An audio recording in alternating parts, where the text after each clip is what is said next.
Hello, guys.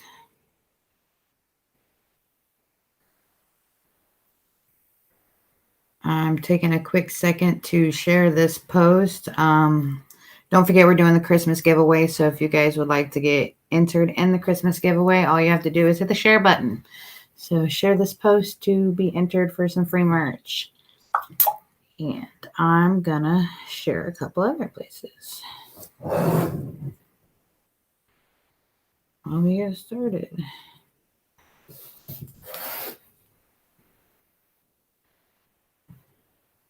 Okay. What's up, everybody? How is everyone? Hopefully good.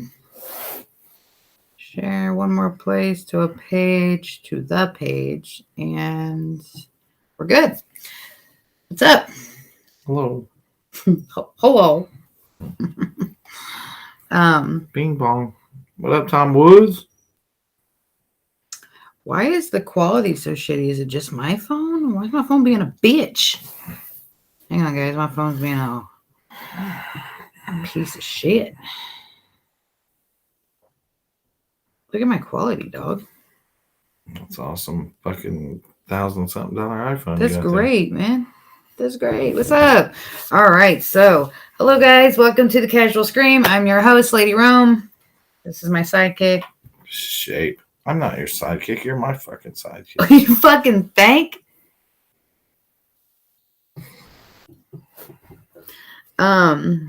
Tonight on the show, we are going to discuss our thought. Well, we're going to discuss the movie Gremlins, the 1984 classic Gremlins. But first, we do want to thank everyone who is here with us tonight. Thank you for everyone who shares our stuff and supports us, all that fun stuff. We love you. We appreciate you. Again, don't forget, we are doing the Christmas giveaway, the merchandise Christmas giveaway. And anybody who would like to get in on that, all you have to do is share this post, and that enters you to possibly win merchandise on Christmas. So, that said, that's really all I got for you. Do you got anything? To be shipped at a later date than Christmas. Yes. Because we will have our toes in the sand in sunny Florida on Christmas. So excited, guys. Yeah, been talking about it for a few weeks. We are heading to Florida on the 23rd. So that's going to be lots of fun. Gonna fight a shark. He's not going to fight a shark. Fight an alligator. Hopefully y'all have some good stuff planned for Christmas also, or whatever it is you guys celebrate. Malika like a high in Hawaii, Kwanzaa in Africa. Do you know what you're talking about? Hanukkah in Jerusalem. These are also all things that are celebrated here as well. That too. There's that. So, yeah, we're really looking forward to it. Last year was actually the first year that I had ever traveled to like the warm side of the country during Christmas, and we were in Florida for 2 days. Then I broke my wrist, and we came back from Florida. So see, Cupcake knows Dick Warlock fights a shark. Oh my God! Ongoing every week, guys. He really thinks he's a Dick Warlock now. So, they call me Cockwitch in another country. Oh my God! What other country? You travel often? Yeah. Okay. I'm an international man of mystery, aka Dick Warlock. Teach Florida about to. Who? I want to know what pain in the ass just commented that I would from say it was Hazen and Cupcake or yeah, pain in the ass, dog. Running amok. Oh shit! I love those guys. I love all of you. Love Bobby Doe. You're forgiven. I totally love Cupcake and Hazen. Those are two of my. Don't forget Drew. Injure wherever he's at. I love Joe Christie, Mark Cole. Love them guys. We love all you guys. Literally, all you But some are motherfuckers. just more favorite. What? To me. Yeah. It's like the And kids. so it's like the kids. There's a ranking. He's a dick. There's a pecking order. Oh my gosh. Joe Christie's up there in the top 5. Hazen, Cupcake, Okay. Tom Wood. Have you named 6 people now? I feel like. Did I say 5? See, he There's really has 3 tiers of top 5. Like, okay, he's got a circle, like It's a whatever. boomerang triangle. Okay, so yeah, I'm gonna go grab something to drink though, because it just dawned on me we don't have drinks. Got 4 Loco. We don't have that either. So I'm gonna go grab a drink. Would you like to entertain the masses? Please don't run them all off. I'll be right back. Legit, don't run off the people. Talk! Don't just stare at them, they're gonna leave. So I went Christmas shopping earlier. It's the hardest thing in the fucking world. Yep, Cupcake. I got the control of the show. She's not in here. What? So here's what we're going to do. I'm going to teach you how to make crack. No, you're not. What the fuck? Never mind. She's back. Take it I back. don't want that. You don't want that? Save it for another. Okay. All right. Well, I'll BRB. No. No. I have to tell you my secret. What? I have to tell you my secret plan in sign language.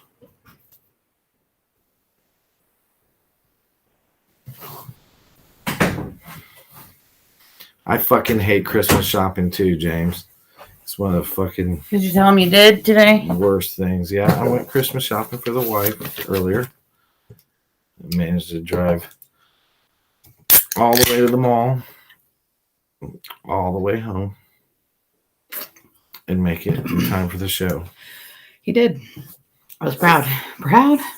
And you ate dinner after work. We did I made that. vegetable soup. I had some airplane glue earlier. Oh my god. All right. It So, was nice. what do you say we get into this? Get in some Gremlins. Yeah, you want to jump right in? You jump right in. So, okay. Kenneth, you're not being ignored. I like your name. You're Oh, I like your name. You're- I'm new here. the Hi, Kenneth. We love you Oregon. too. Legit, dog. I said we love all you. I feel like that was kind of like a. Let's see if I use this right. Like an umbrella term. All of you. Yeah, but we But that would be especially like keeping all the people under the we umbrella. especially love Kenneth Oregon. Right? Hmm? Yes. I don't know. I'm just thinking out loud. Ignore me. So That was my dad's name was Kenneth. Strong name. let's Strong. start off with Gremlins. Came out in this is another banger from 1984. 1984 was a great year for movies, just in general. Not just horror movies, but movies all around. I mean, you've got Ghostbusters came out that year. Indiana Jones came out that year. What else came out that year? Silent Night, Deadly Night that we just reviewed last week. That also came out in 1984. This movie came out in 1984. Quaaludes were still out on the street in 84. Trying to think, like I only know the one. Like I'm trying to pull all the rest of the shit that I know from 1984. Wasn't Nightmare on Elm Street also 1984? Yes. I'm pretty sure. So there were quite a few, and this is just the tip of the iceberg. With 84 was a great year for movies. So yeah, it came out in 1984. Oddly enough, Cupcake was 5. I was 10. If you're 5, I was 10. Oh my god, you were so dumb. I was. It was, I believe, if I'm not mistaken, it was originally due to be released as a Christmas movie, but they had some pretty big competition that year, as noted. So they rushed the release sooner than Christmas. So as it is a Christmas film, it was actually released on June 8th, 1984. So not. Fond memory I had of Gremlins when I was a kid. I lived in a small little town here in Indiana called Connorsville. And the local theater was not really in safe walking distance that you would consider today. But back in a small town like that, back in '84, my parents would just Herb give is me. very partial to Ghostbusters. Parents would give me some money and let me walk to the movie theaters, and I would have to take my little dumbass brother, and the old man and woman that ran the movie theater. They fucking, for some reason, loved me and my brother. And they would give us free popcorn, free drinks and shit. Let us in for free. So we got to pocket all the money that our parents gave us to go to the movies. And we would buy firecrackers and other dope shit. Other dope shit. Mm-hmm. That's good shit. It's for good shit, babe. So this was distributed by... Herb. Yeah. My best memory of Gremlins as a kid was jerking off. Oh. I remember when I first learned how to jerk off, I was itching my penis, and it felt really good. So what the I itched fuck? it really hard, and This it sneezed milk. Escalated quickly. Can we not? Yeah, we're talking about Gremlins. Sorry. Okay. What the fuck? Not pulling our pickles, Herb. That's another show. Guys, y'all are fucked. All right. We'll so save that for when we do I'm gonna punch you Ghostbusters, in the Herb. face. We'll spread some ectoplasm cheer all over the Juggalo news masses. Are you done? Called Are you Casual done? Cream. Are you done? Yes. It was directed by Joe Dante, produced by Michael Fennell. I really suck at pronouncing names. It's French Fennell. And written by Chris Columbus. Also involved in the production of this movie is Steven Spielberg. Let's see.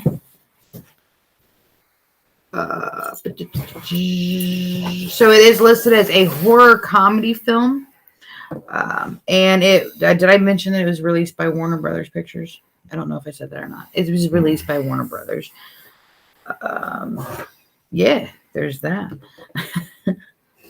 We have toys. I knew he was going to show toys. I love to show toys. It's Gizmo. They glare. Yes, and I don't really know how to block it either. And to prove it's a Christmas movie, Yeah, he's got his Santa hat. Well, he's got a hat on in the movie. Oops, sorry guys. I'm just trying to avoid the glare, but you really can't. See, it's pretty cool.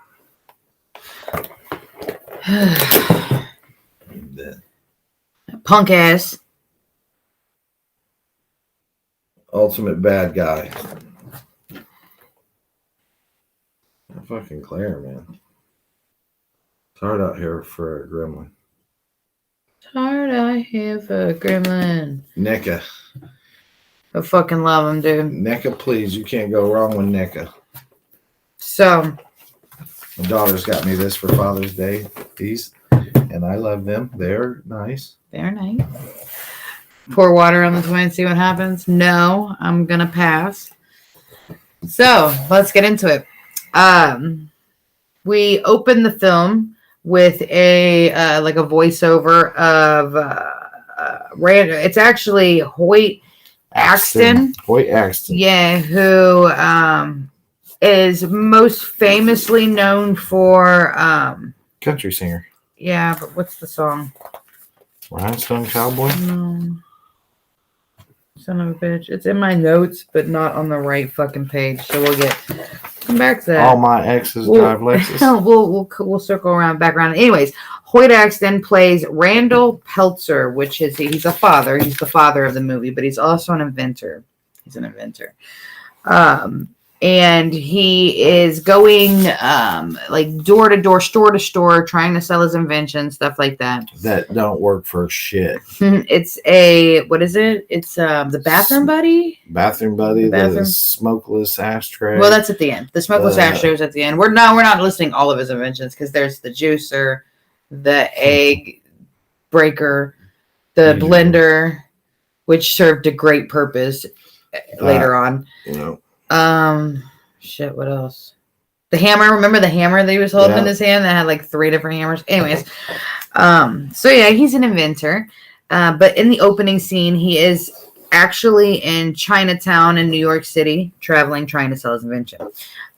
He follows a young Chinese boy down to a store which is actually his grandfather's store. It's what I would imagine the store in the opening of the Jekyll Brothers, where the guy's buying the candles. Yeah. Like, but this is not ordinary gremlin. Yeah. If you get it wet, we have chihuahuas at my house.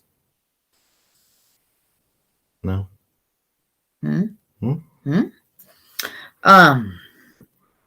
So yeah, I like I was there. He is going down into this store, which is where he finds the grandfather, which is obviously what?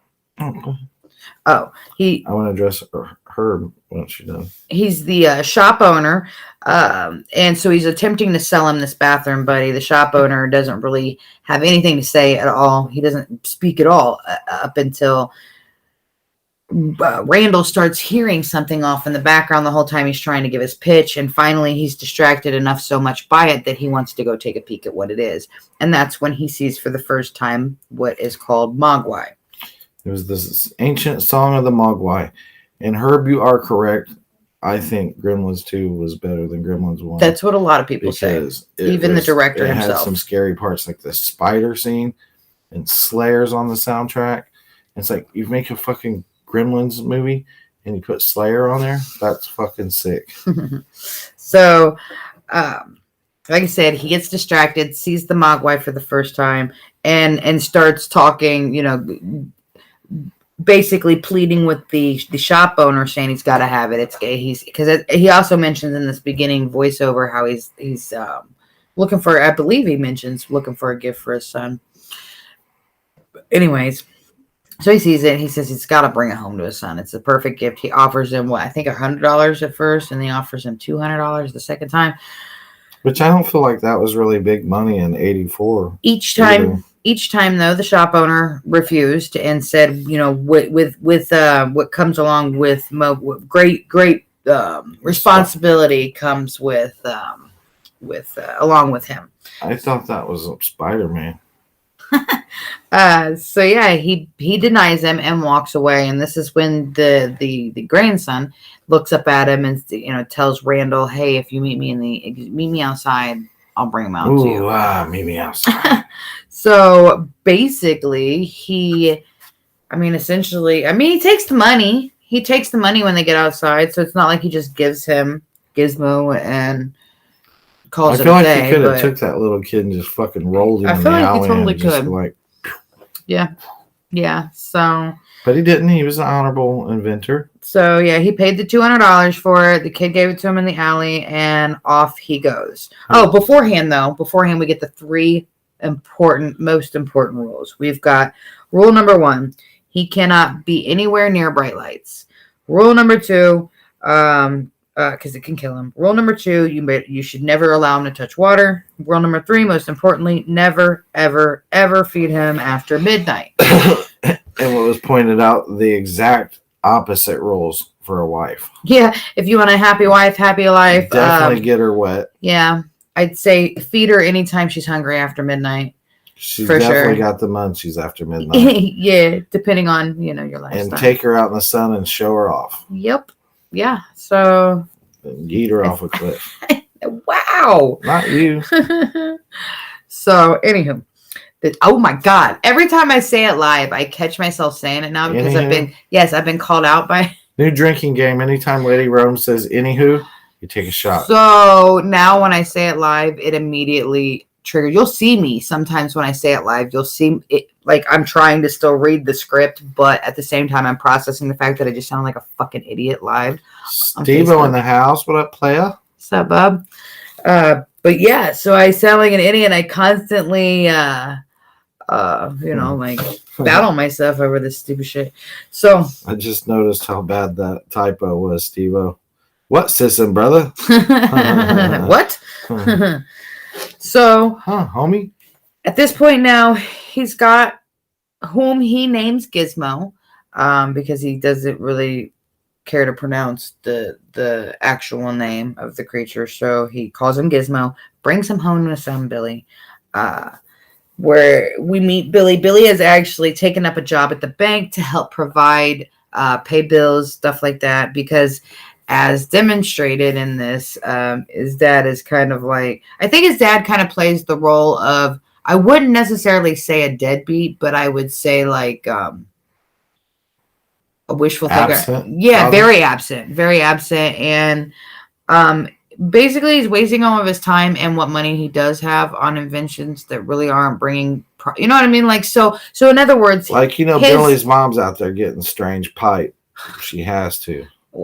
Not where I was going with that. What I was gonna say is that it's leaving the responsibility on the next man of the house, which is his son, to go out and get a job to help provide, pay for bills, stuff like that, so on and so. Which they have a pretty decent sized house, nice looking house.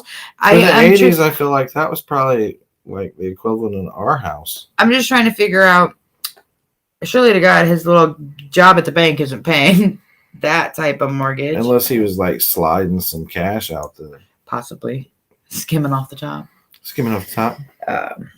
But yeah, so he works at the bank to help provide money for his living situation. He has a dog he's got a dog whose name is Barney, who is... Tell him what movie Barney was in. Well, that's a fun fact in the end. Oh. Dum. He was in another movie. He was in another movie. Air Bud. He was not an Air Bud. He should have been. But we'll get to that.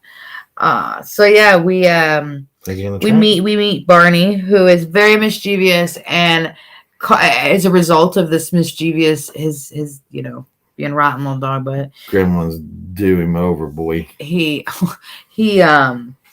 causes Billy to be the target of harassment by a gal named Ruby Deagle, which is an elderly woman who played Flo in the hit TV series in the late 70s and early 80s.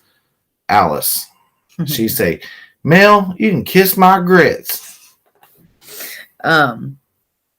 So, and she is of great wealth. She's like the Hillary Clinton of the town. Is she also the landlord, or the landlord, or is she somebody who works for collecting money for the? I couldn't tell, because she's like the rich bitch, rude bitch, but she gets hers. I'm pretty sure she says in the beginning when they're talking, when the lady says, "Ma'am, can I get an extension? I just need a few more days."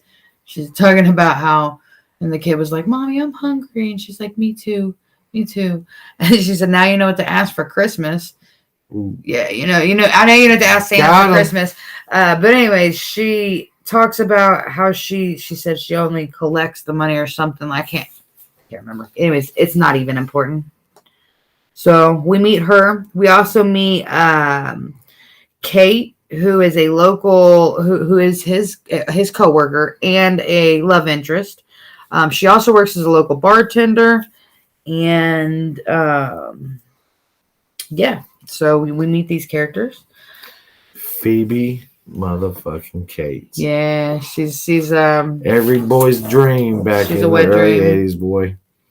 Motherfucking Fast Times at Ridgemont High, the swimming pool scene. So pull the pickle. She's a main character. Was in Drop Dead Fred. As she was Snotface. So yeah, Billy. Now we got Billy. Billy's very fascinated with Gizmo. He's finding that Gizmo's highly intelligent. We have the scene. So this is the scene with the keyboard, which I thought was adorable. Anytime Gizmo sings, I just melt. They did a really good job at making the audience fall absolutely in love with Gizmo. And obviously, here it is 2021, and grown adults are still buying this shit. Legit. So, and we'll get into the whole Gizmo. Ooh, also. Yeah. They produced, during the height of the movie, Gremlins Cereal that was so fucking fire. It was so fire. I'm looking for a vintage box of it. Shit. Do you know how much that would be? Probably up there with the same price of My Pet Monster. Right. Yeah. The vintage, non-remake, OG, in good condition. 800 to 1,000. Yeah, 1,000. So, like I said, this is the scene where we've got Gizmo and he's humming a tune, and where he's getting on tune with the keyboard, stuff like that. Pete.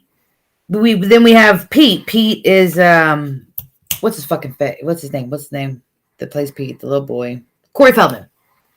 Corey Feldman plays Pete, who is Billy's friend. He comes in and this is where he sees the Gizmo creature, for the first time, and he accidentally spills water on Gizmo. So Corey Haim should have been the Corey of the film because he was the greater of the two Coreys.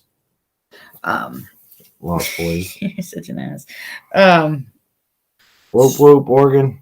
So he and this is the first encounter with this is broken rule number 1. Granted, it was an accident, but he spills water on Gizmo's back, at which point poor little Gizmo goes down and he's like rolling in pain. His back starts bubbling and doing all this like, bubbling up type thing. Yeah. And the next thing you know, one ball pops off of him. And they're like, what the fuck is this ball? And it starts to grow. It starts to get bigger and bigger. And next thing you know, this ball turns into like a little creature that starts like the ears start opening. So we see the first gremlin start to open. And then 4 more balls pop off of fucking Gizmo's back. I wish you could do that to buds. Get them wet and just, and just buds multiply start them. Shooting out. So yeah, he multiplies and now we have, and then there were 6 in total, Gizmo plus 5. Mm-hmm. Stripe being one of them. And at this point, this is where Feldman points out, his name is Pete in the movie, points out. We're calling him Feldman. He points out the stripe down the mohawk and says, look, one of them's even got a stripe, and goes to like put his finger, like he's gonna pet him or something, put his finger up and he got bit. Fucking spit a little badass stripe, immediately fucking bit him. You stick your fingers by my fucking mouth, I'm gonna bite your ass. He's a badass. He's a little rotten badass shithead. Little mean baby. But anyways, has a mohawk. That's how he gets his name. Little fucking rotten ass stripe. So yeah, now we've got brand new little Mogwai who are just like Gizmo, look just like him, except for Stripe with his little mohawk. Yeah, and like I said, it appeared to be such a painful process. It made me so sad to watch little baby Gizmo on the, the little sounds he made. Played by Howie Mandel, by the way. Bobby's World. Mm-hmm. Bobo from Walk Like a Man. So very much painful situation. Very sad. Very, very sad. Very, very sad. As a child and as an adult. But yeah, so now we've got, like I said, number 6. So, and they also appear, these ones he even says it, they're not like Gizmo. And in this case, the additional 5 seem to be led by Stripe. So Stripe's already out the gate. He's alpha. He's the leader. And all of these other little 4 are following him. Not Gizmo. They're not like Gizmo. You got a Stripe like a general. So he's in charge. Later on, though, Billy decides that he's going to bring. By the way, Billy's like either older teenager or young adult, and Pete is like 13. So it's just an odd couple as friends, but whatever. Would be very frowned upon these days. Chris Hansen would pop out. So Billy later brings one of them to Pete's science teacher. So we're just popping up at random people's science teachers. Gremlins are juggalos. Yeah, you don't. Oh, dude. You get them wet with Faygo and they fucking. You feed them drugs after midnight, they lose control. You put them in sunlight. I feel like I cracked a very similar joke about them being like, oh, no. I called them the original party monsters. Like wild. They were fucking wild little shits. We'll get into it. Oh, badass motherfuckers. But anyways, so he decides to take one of the little Mogwais to Pete's science teacher, Roy, or Mr. Hansen, Chris Hansen. Sorry.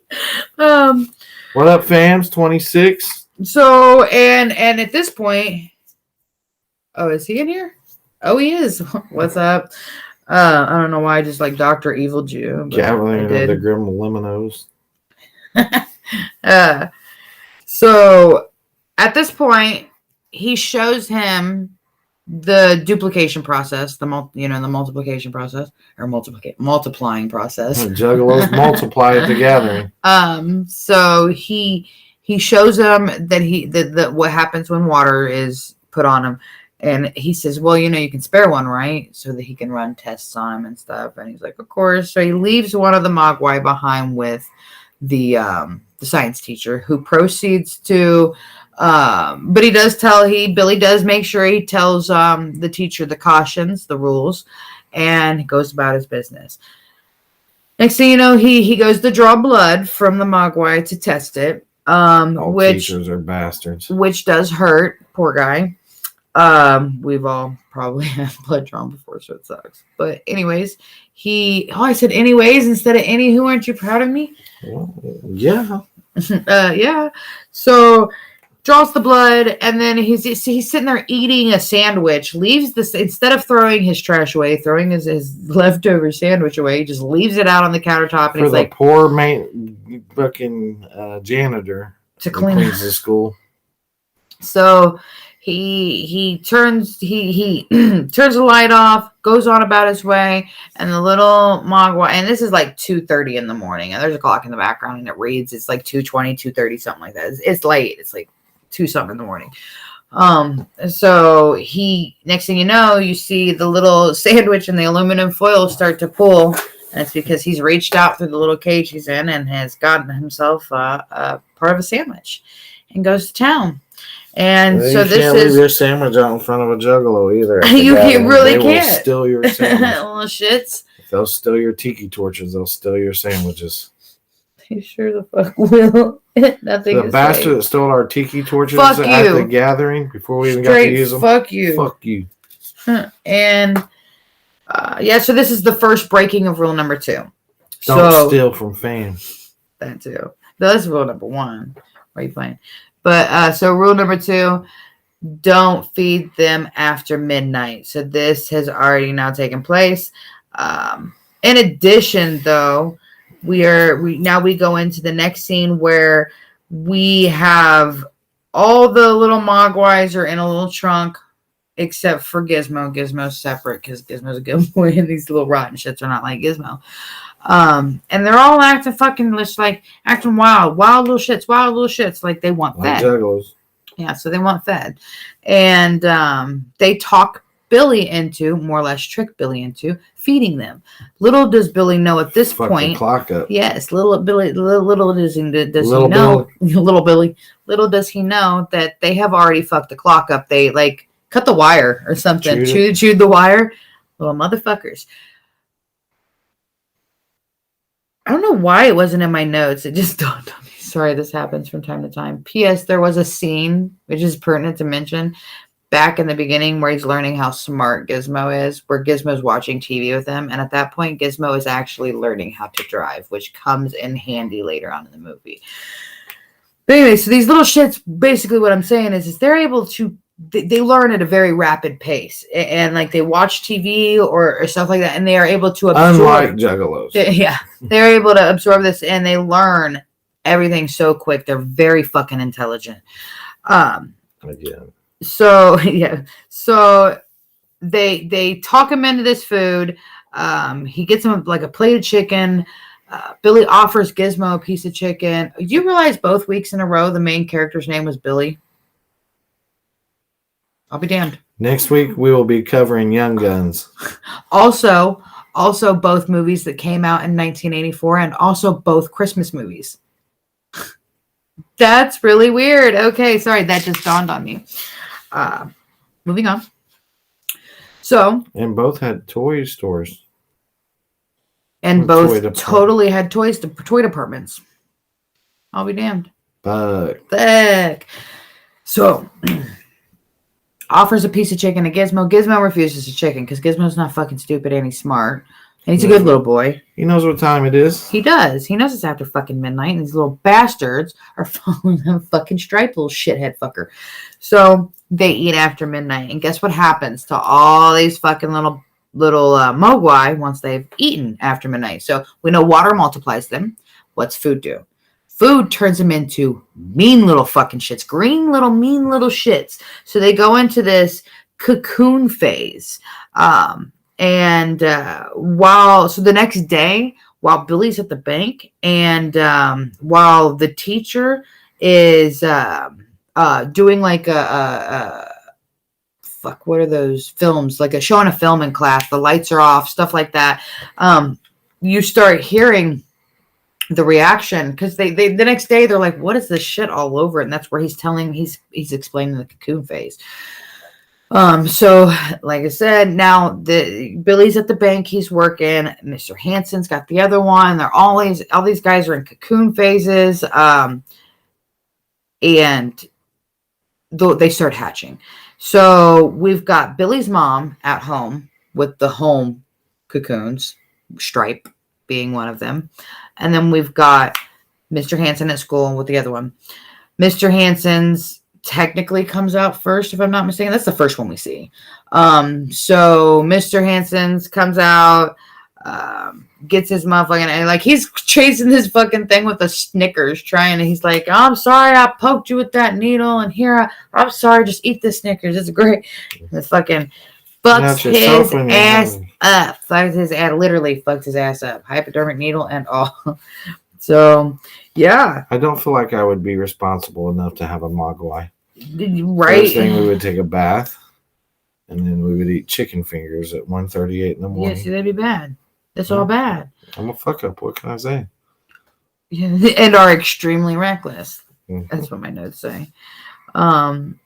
So Billy travels to the school to talk to Mr. Hansen, only to find that Mr. Hansen has been killed by the gremlin at the school. At this point, Billy goes to reach for the phone that's sitting on the desk, and as he goes to reach for the phone, that's when we see the very first gremlin, the actual gremlin hand. So this green hand comes up and just like gets his fucking hand and like scratches his hand. That's pretty scary to a little kid. It is scary. It was like, and here's the thing: is Spielberg, which is one of my fun facts, but Spielberg mentions time and time again, like he mentions in interviews and stuff, this is not a horror movie. He blatantly states it's not a horror movie, and it's rated PG, like literally rated PG. This, and I can't remember what the other movie. These are all fun facts, but we're giving them to you now. They were both. Parents were upset that this is where PG-13, the rating PG-13 came from, was because of this movie and another movie in 1984. Top Gun. I can't remember. I don't think it was Top Gun. What the fuck? Top Gun didn't even come out in 1984, did it? It still had cockpits. What the fuck? So, like I said, you made me lose my train of thought, you fuck. All right. First hand. We see the first hand. And then he goes and he reaches for the apple. Once Billy jerks back, he reaches for the apple, and you can hear the gremlin like trying to eat the apple and then pitches the apple back at him. So he panics, calls, and finally he races to warn his mother, Lynn, who is now home alone with the other gremlins that are hatching. Go ahead. And you would keep an apple also in a lunchbox. That's right, too. So as he's trying to get a hold of her, he gets her on the phone. Oh, hi, I see him. Hello. And don't forget, guys, if you guys want to get entered for free merchandise for a Christmas giveaway, all you have to do is share these posts, share our live feed. I'm only telling people this on the live feeds. So I'm not making posts about this or anything. So I'm only offering this to the active viewers. So if you're here and want free merchandise for Christmas, hit that share button. But anyways, moving on.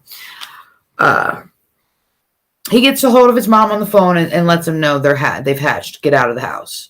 And then the line is cut.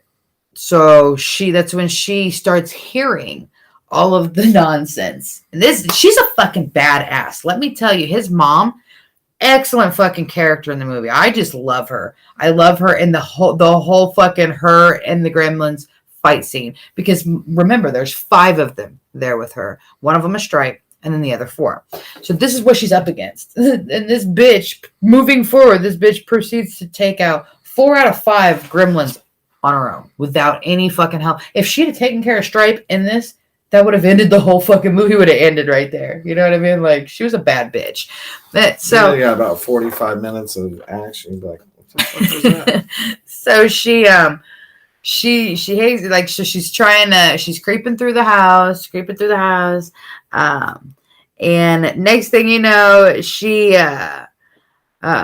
comes in conflict with the first one, which is the blender. He's chilling in the blender and he's like eating something. He's got his back turned to her. It's one of the husband's inventions, and she reaches up, pops this button on the blender, and he just starts like spinning everywhere. And his blood, which is extraterrestrial blood, his blood is going everywhere. You know, like, it's just a mess. Like, I think they did really good with the scenes. Like, I really liked the way they came out because they were great kill scenes. So, like, that's something, like, we kind of low-key talked about. So the kill scenes, there's a ton of kills in this movie, but you don't actually see people kill scenes. Like, I mean, you do, but you don't. You know what I mean? Like, you don't. There's no real in-your-face kill scenes. But the gremlin kill scenes, they fucked them gremlins up, dog. Like, so anyways, we get the blender scene. Where she fucks the blender up. She's got another one where she stabs it with a knife. And then the third one, which I guess is... Okay, the third one is the microwave. Where it explodes. Which is cool as shit. Like, how in the fuck what did they put in there to make that explode? I don't know, but also fun fact. Gremlins backward is Snilmerg. Sounds like Spielberg. Fun fact, ladies and gentlemen. And then you've got your fourth one. So the fourth one, she's being strangled by one of the fourth gremlin. And this is when Billy arrives. So in the very beginning of the movie, when Billy does come home, he opens the door, closes the door, and there's these swords that are hanging on the wall right next to the front door. And every time they come in the house, the swords just like get knocked off the wall. But you know, this is the one damn time. Why is my hoodie shrink? Fucked. She drives me nuts, guys. So the one damn time the thing doesn't fall off the wall, he gets the sword off the wall. She's being strangled. He runs in. He decapitates the fucking gremlin. The head goes flying. And there's a fireplace. Everything lands in the fireplace. It's funny, though. It's decapitated, but you could still hear it, like, screaming in the fire, like, as it's dying. But, so that's the fourth one. I guess that was, like, a combo kill between her and her son. I guess mostly her son. But anyways, doesn't matter. At this point, Stripe realizes what's going down. He's like, nah, you got me fucked up. So Stripe bounces. And he knows he needs to multiply. Because if he doesn't multiply, what's going to happen? So, little fucker. Straight to the high school. Little fucker, no, he goes to the YMCA. Like, basically a high school, but it was actually a YMCA, yeah. So Billy follows him to a YMCA. And this son of a bitch, that little motherfucker, finds himself a swimming pool.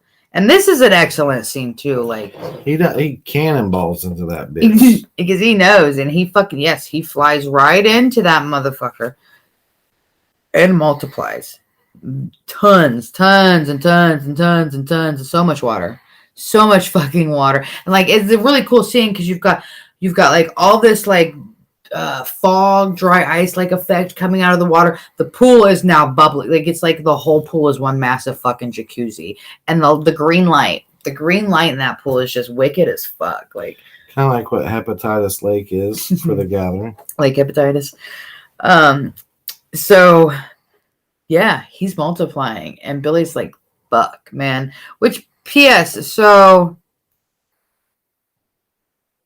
when you get water on Mogwai, they multiply into other Mogwai. But I'm guessing once they're gremlin and you get water on a gremlin, it multiplies into other gremlins. Rather, it skips the whole Mogwai process and the whole eating after midnight process. Correct? Because, I mean, if you think about it, Stripe didn't, there was an attack, because with Gizmo, they had to eat after midnight, and then there was the next day, they had to have that cocoon process. Mm-hmm. So in this timeline, there was no cocoon, there was no time. Like, he went to and so after the pool scene, Billy flees to go to the police station to warn the police and everybody. To warn a brother. To warn Stop it. Literally to warn a brother. Brothers.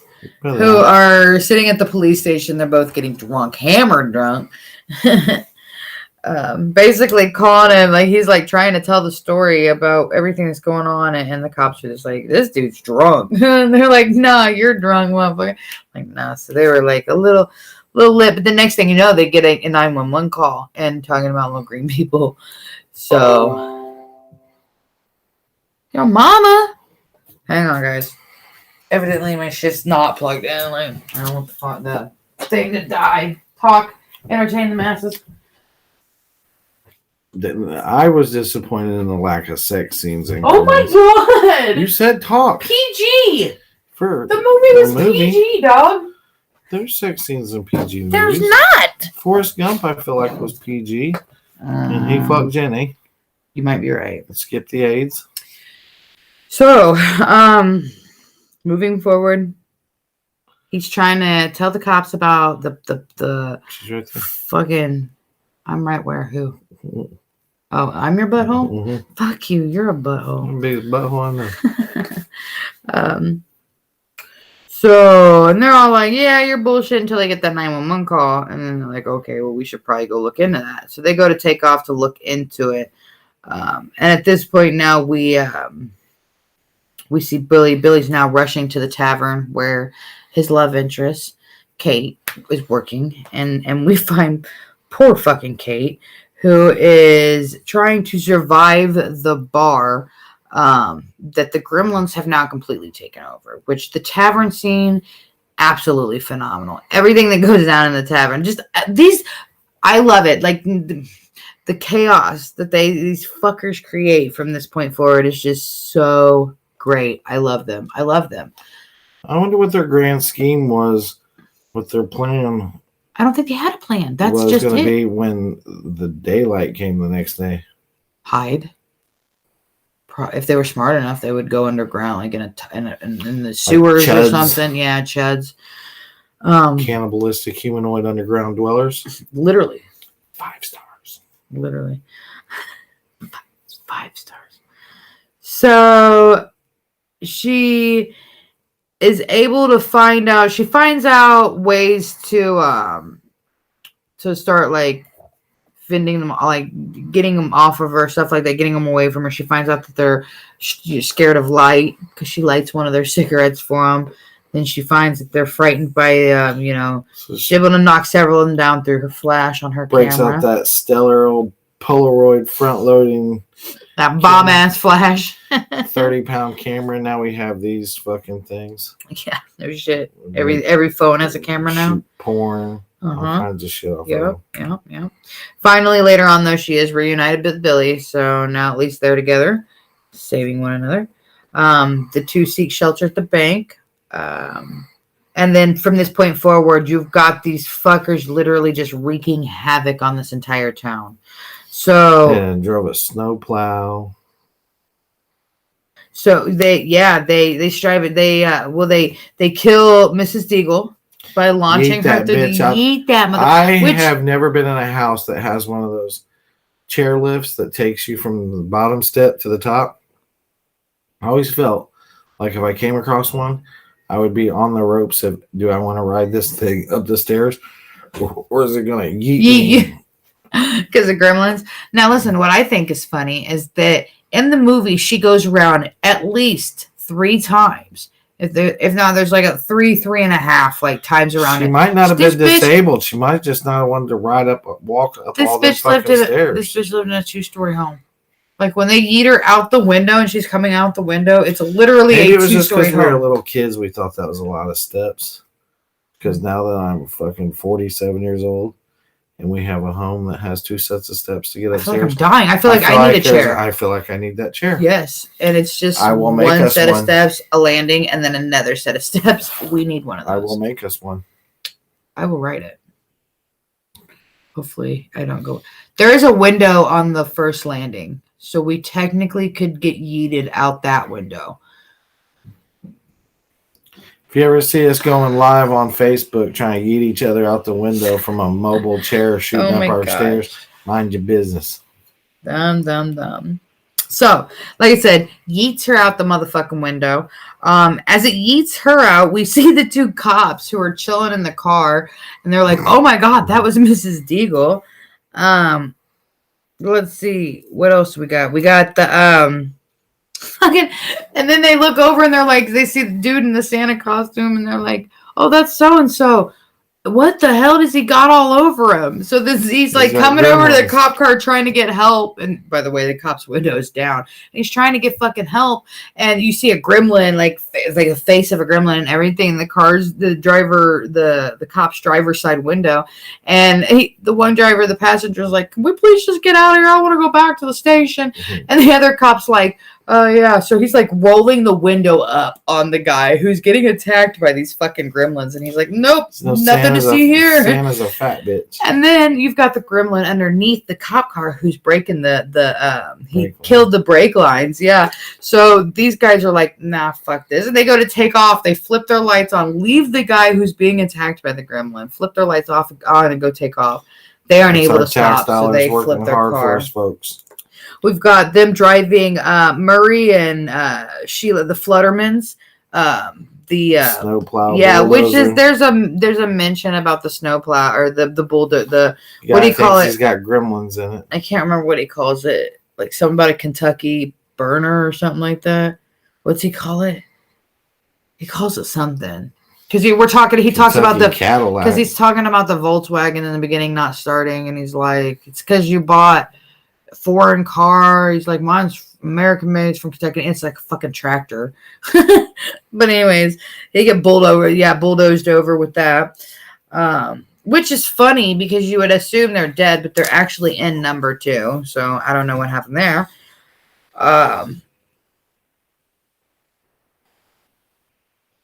So when we see Kate, Billy, and Gizmo again, they find that the gremlins are all gone from the streets and are happily now watching Snow White and the Seven Dwarfs in a local movie theater.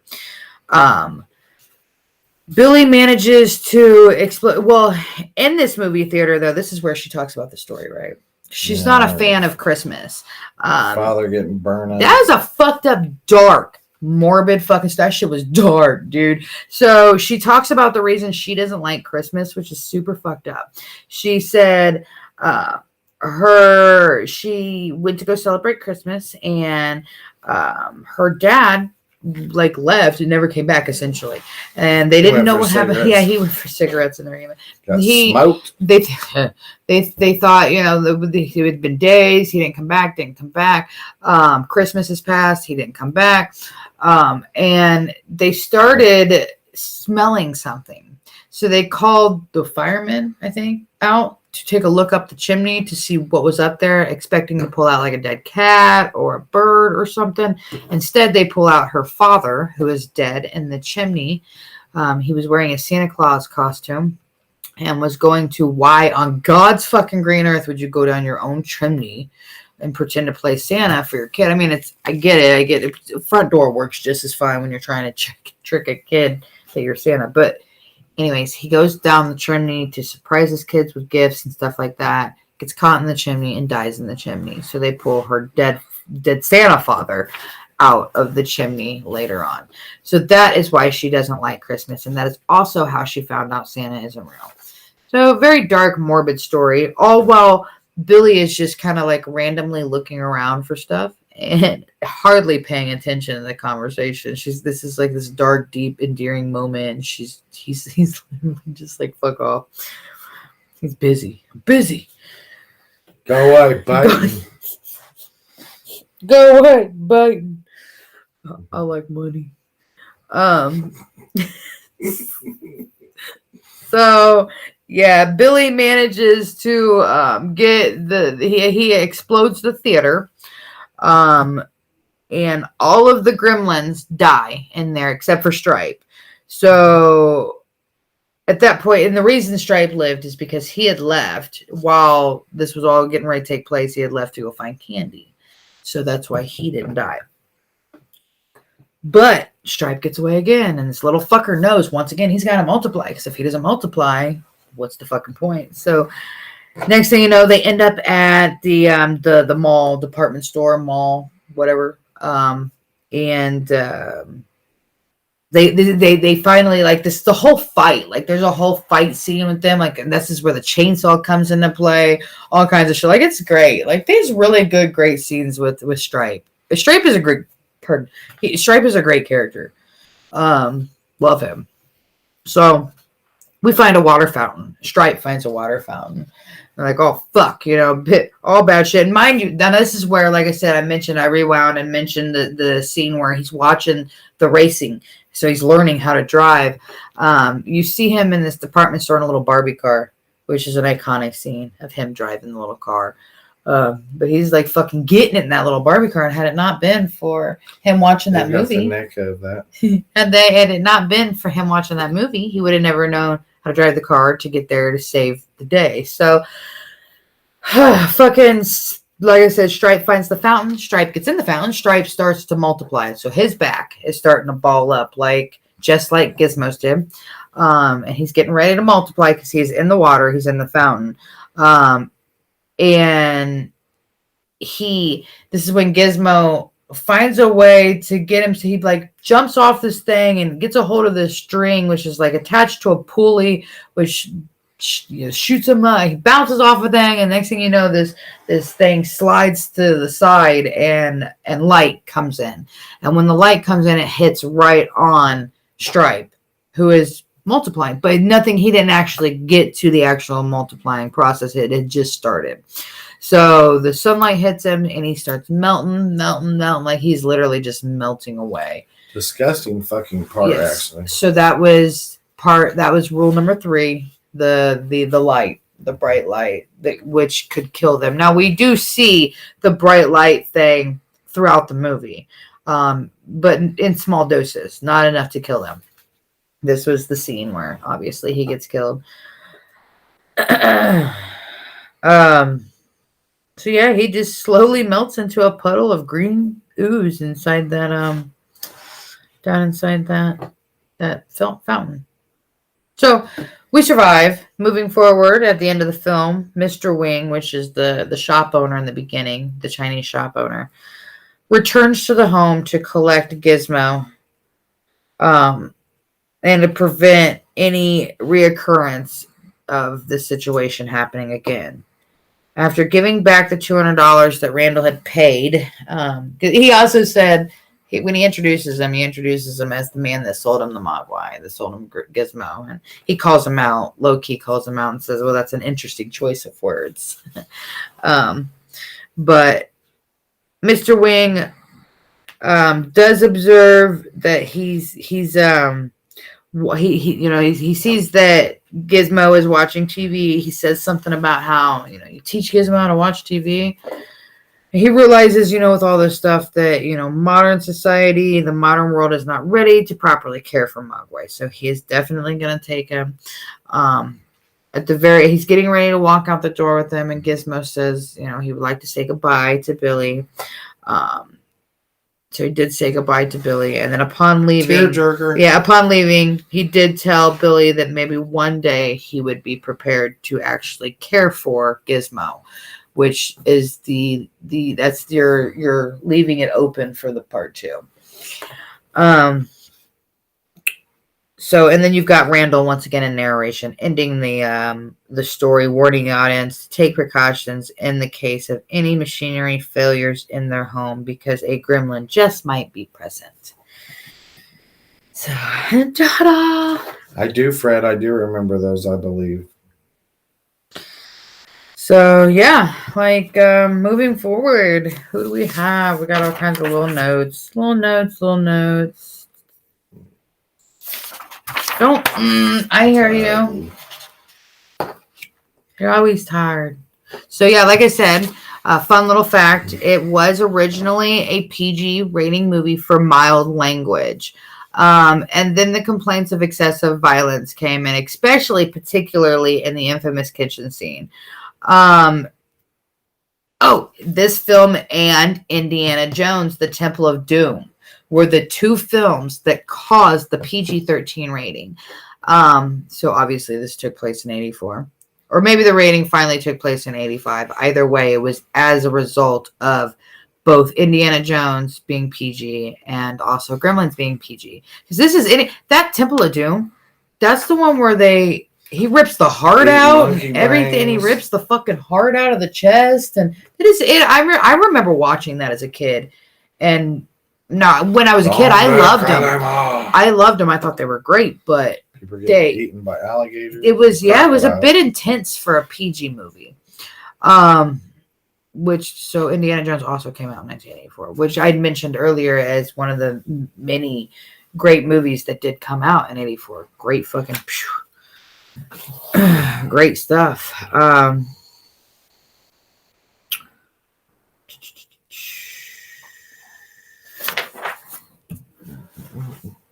You're welcome to talk as well. No. You're not going to do that? You're singing the Mugwai song. Oh, was that what that was? You didn't recognize it. Well, you nailed it. So, the set, few more fun facts for you. The set of Kingston Falls, that place that they're in, is the same set that was used for Back to the Future in 1985. And it was also the same set, if I'm not mistaken. Was it the Sandlot? Or the same town as Sandlot? I could be wrong on that, but I might be right. But definitely, though, for Back to the Future. Another thing that was, so this is something that I had mentioned earlier where they kind of started to mention, where they talked about how I mentioned they went out of their way to make Gizmo such a lovable character. So originally, in the original writing of this movie, Gizmo and Stripe were supposed to be the same character. Gizmo was actually supposed to turn into Stripe. So that was going to be his bad side, his gremlin side. We get it. He's adorbs. But Steven Spielberg, having had the experience that there will be a glare. It's not as cute. They see a glare. There was we hit with his experience with E.T. and how much it sold box office, stuff like that, because of E.T., because of the cute E.T. factor. He knew, he had already had that experience, and he knew that they needed to keep Gizmo as a separate character and keep him as Gizmo so that he could be the cute, lovable, adorable creature hero that everybody clings to. So that was a Steven Spielberg recommendation. And it worked. It really worked. It gave the audience something to identify to. And yeah, even director Joe Dante expresses that this decision was the reason why the film is so fondly remembered, is because of Gizmo. So that was a great pitch as far as I'm concerned. That Santa speech that I talked about, it was very controversial, extremely controversial. Joe Dante, though, he absolutely refused to take the scene out of the movie, saying that it represented the movie as a whole, which had a combination of horrific and comedy elements. So, executive producer Steven Spielberg did not like the scene, but despite his creative control, he viewed the movie as Dante's project and allowed him to leave it in it. The word Mogwai actually means devil, demon, or gremlin. The Mandarin pronunciation is Mogwai. Mogwai? Luigi Mac. I think I'm still saying it the same, right? It's just spelled differently. Another fun fact, an earlier attempt, they attempted to have to train monkeys to play the gremlins, and not just the gremlin, not in monkey form, but as in costume instead of monkey could run a bar. Yeah, Gizmo's face and stuff was animatronic, but like these guys are puppets. Like they used puppets in this film. So originally they had planned to attempt to train monkeys and use monkeys in Gizmo, like in suits. So fun little fact there. But this was very quickly abandoned because a test monkey had panicked when the Gizmo with the gremlin head. CGI if they remade this movie, Holy shit. which they shouldn't touch a classic. But holy shit, would that be amazing? So after watching Make a new one. After watching Tim Burton's earlier short films, Tim Burton, executive producer Steven Spielberg, considered him to direct the movie. So this could have been directed by Tim Burton, although he did decide against it because at the time, Tim Burton had never directed a full featured-length film at the time.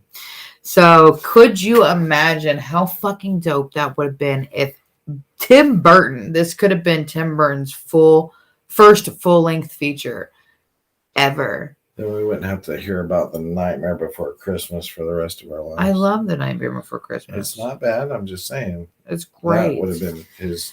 Yeah, I mean, legit. Like, he seriously considered Tim Burton, but only decided against it because he hadn't, at that point in his career, directed a full feature-length movie.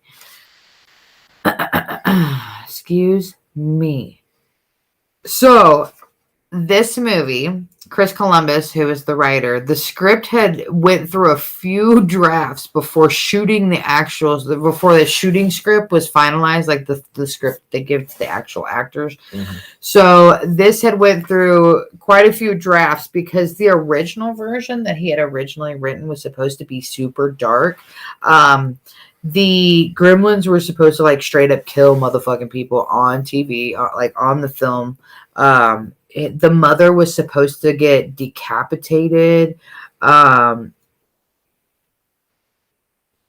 tossing it down the stairs. The Gremlins were supposed to kill the dog on camera. What else were they supposed to? Get away with that shit now. They were supposed to also raid a McDonald's and kill all the customers in there. Like, it was supposed to be a lot deeper and darker than it was. But it was definitely these elements were never shot, though, due to the fact that Joe Dante and Warner Brothers in combination wanted the movie to be more family oriented. So basically the thought process behind that, and sometimes when people try to lighten up a movie so that it gets the PG or PG-13, and this is what started the PG-13. But anyways, you'll see films try to lighten things up so that it can be rated PG-13 instead of rated R. And the reason that is because if you make it PG-13, more people, there's more viewers that can see it, versus rated R, only adults are allowed to see that, stuff like that. But if you're dealing with PG-13, you've got a bigger market. And in this case, it was just PG. So, parents were taking their kids thinking it was, and it is a family movie, but it's definitely a comedy horror. I mean, there's death in this movie left and right, just not any in-your-face people kill scenes. Mrs. Deagle, you know how she has cats? We do see the cats. All of her cats are named after, like, forms of money. Like, for instance, peso, dollar bill, kopeck, ruble.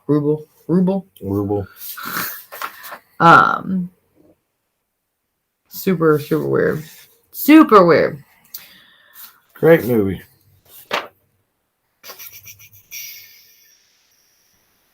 Still to this day, like, after the film was released, Joe Dante, still to this day, he's like, well, maybe not still to this day, but he would say he had no idea why the movie was so successful. They wasn't a fan. He even says himself he prefers 2 over 1 because the world loved it. It was in the top 3 grossing films of 1984. Number 2 was Indiana Jones and the Temple of Doom, and number 1 was Ghostbusters of 1984. The original cut ran 2 hours and 40 minutes. They cut a lot of shit out of the movie. They cut a lot of stuff out of the movie.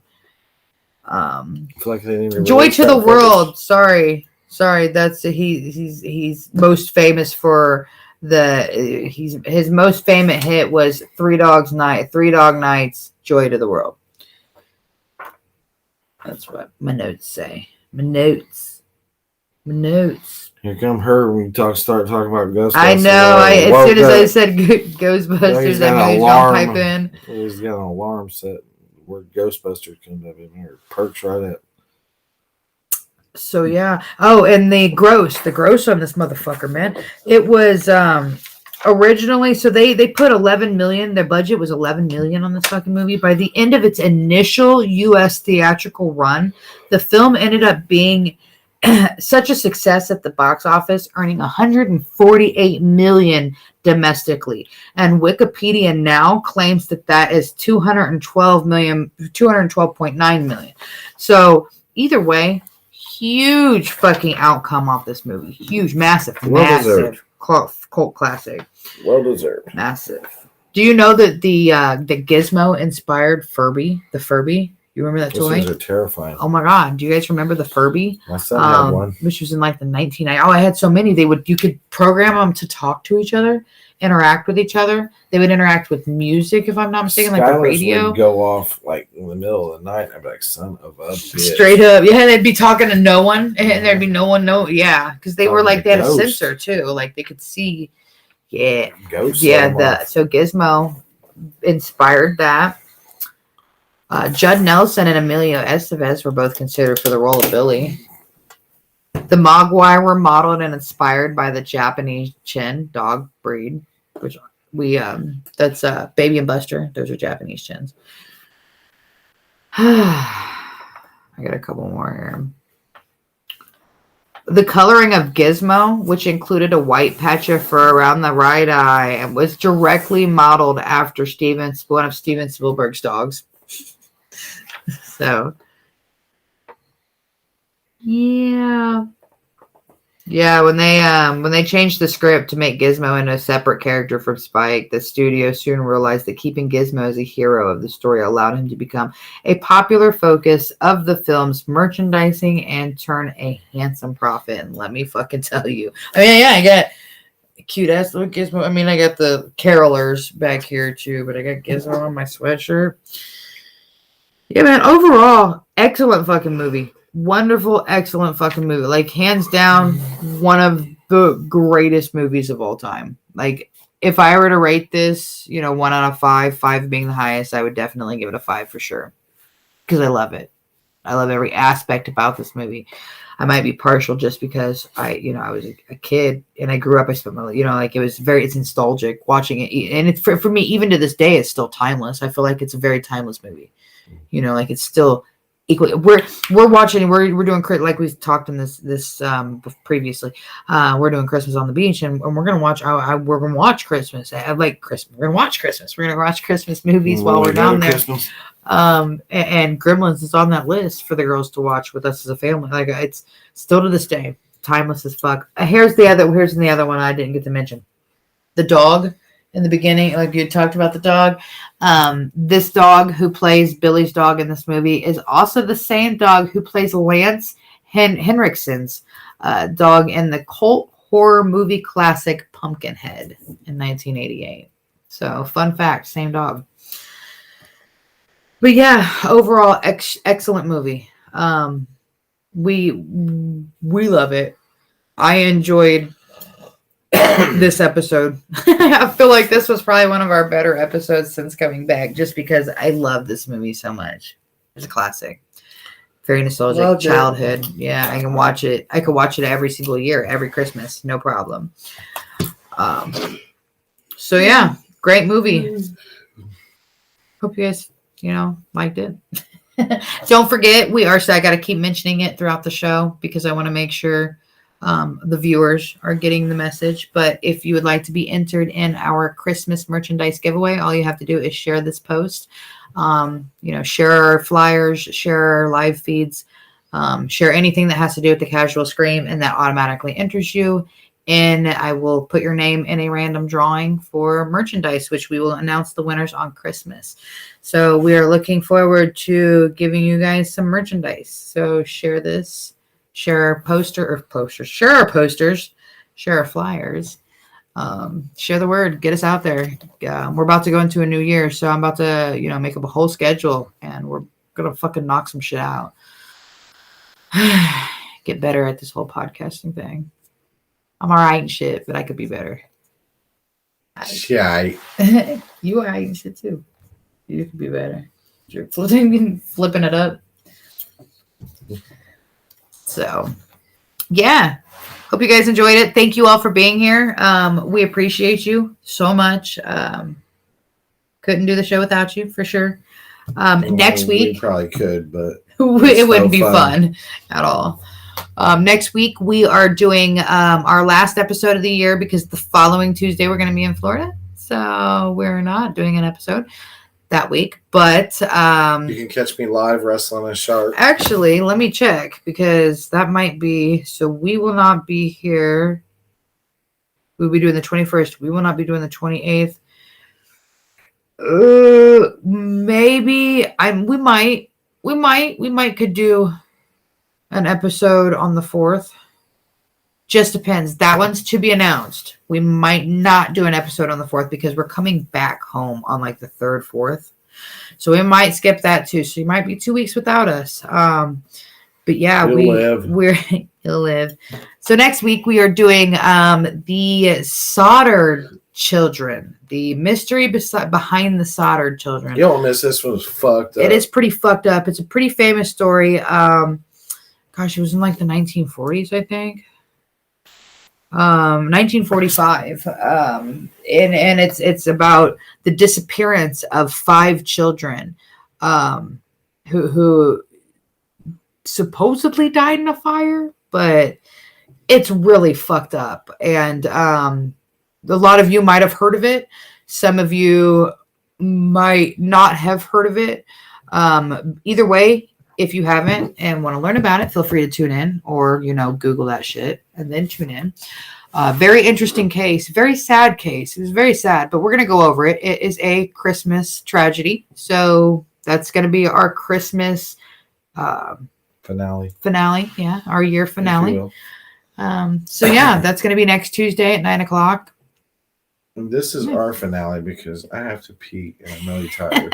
So we're going to go ahead and end this. Again, thank you guys, everybody, for being here. Don't forget to hit that share button. Don't forget to share our flyers if you guys want free merch for Christmas. Thank you all for your love and support. We love you. Yes, absolutely. We appreciate the fuck out of you. And yeah, we'll see you next Tuesday for our last episode of the year. So have a good night. We love you guys. Peace. And you fuck.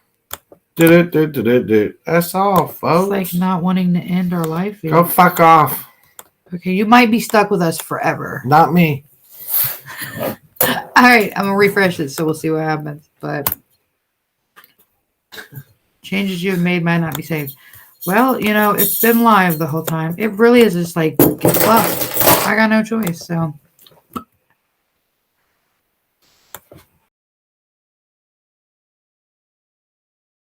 Gremlins.